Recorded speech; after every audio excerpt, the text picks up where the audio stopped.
Olá, aqui é Douglas Rainho, idealizador do blog Perdido em Pensamentos. E neste pensamento aqui de hoje eu vou falar sobre provas de fogo na quimbanda e algumas umbandas mais tradicionais. Vamos lá!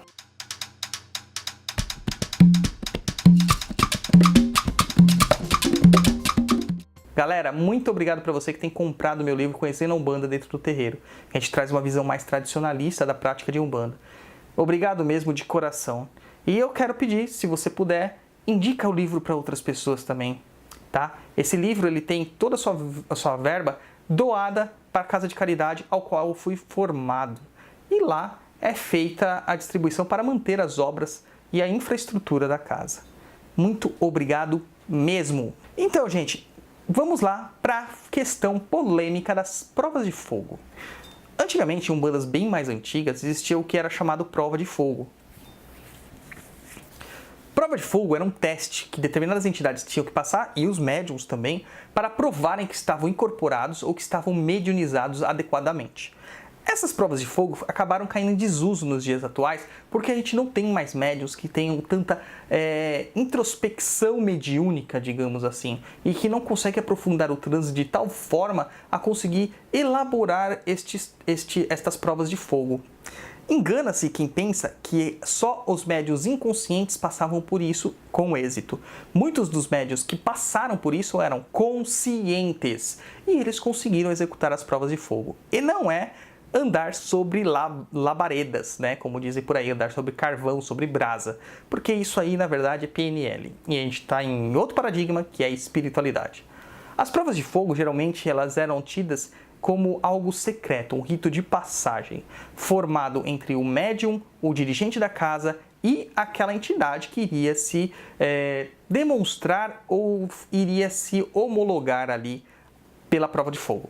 Uma das provas de fogo mais tradicionais que tinham era da pessoa fazer com que as velas acendessem com um estalido de dedos. Existia isso antigamente. Eu, particularmente, nunca vi, mas muitas pessoas das antigas relatam sobre isso. Outra seria estourar pólvora na mão, sem machucar a mão. Mas outras, comer caco de vidro, andar sobre caco de vidro, coisas que eu não aconselho. Entendam, não façam isso, ok? Fiquem por sua conta e risco. Mas eram coisas que ocorriam antigamente. Assim como ficar mediunizado durante horas, dias, semanas no meio da mata, completamente entregue àquelas entidades que ali estavam passando pela prova de fogo. Isso ocorria pelo nível do transe, pela profundidade que o transe ocorria. Só que hoje em dia isso é alguma coisa descartada.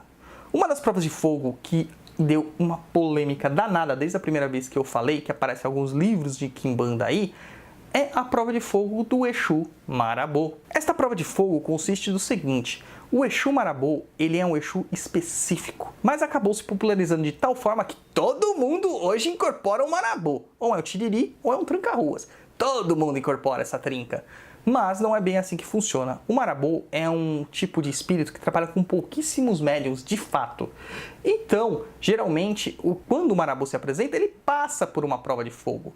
Uma prova de fogo bem específica. Ele tem que falar algumas palavras-chave que o dirigente da casa sabe, só que em francês. Eu até perdi amizades por afirmar isto.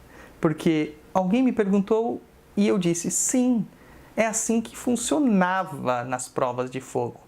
E a pessoa disse, não é possível. Questionando internamente porque ela incorpora o Marabô. Apesar de eu perguntá-la, ela disse que não. Mas ela incorpora o Marabô.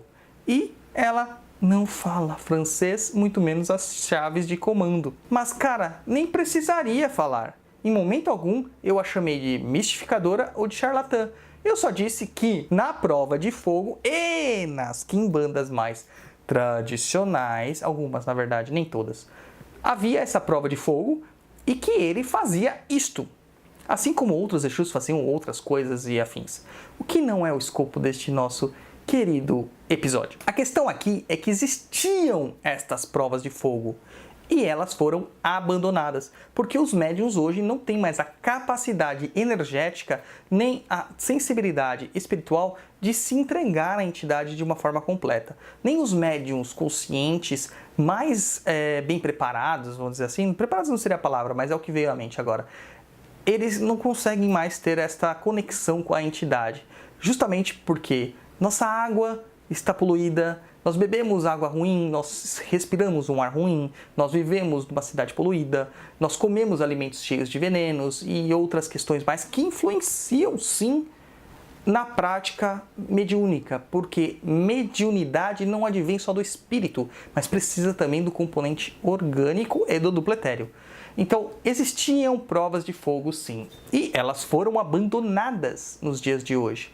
Então não se preocupe se seu Exu não aparecer falando polonês, não aparecer falando cantonês, não aparecer falando malawi, não aparecer falando, sei lá, língua do P. Não se preocupe, isso era uma ritualística do passado que se perdeu.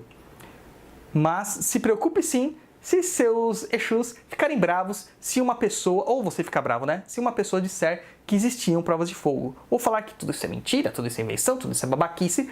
Porque, cara, eu acho que aí é o seu personalismo e a sua fragilidade mediúnica falando. Como médiuns, nós temos que trabalhar esses lados de personalismo e fragilidade todos os dias. É uma reforma íntima constante. Entenderam? E é isso, gente. Era o que eu tinha para falar nesse episódio. Espero que vocês vão lá no nosso blog, perdido.co, sem o M no final, participar das nossas discussões, dos nossos posts, fazendo seus comentários lá, mandando esses posts para a galera. Eu sei que alguns dos textos que eu escrevo são até longos, né? Mas, galera, se esforça, tem muita informação legal lá. Informação baseada em pesquisa minha e dos colaboradores do blog também. Tá certo? Eu agradeço muito todos aqui. Visitem nosso site, visitem lá o Papo na Encruza também e muito obrigado, a gente se vê no próximo pensamento. Até mais!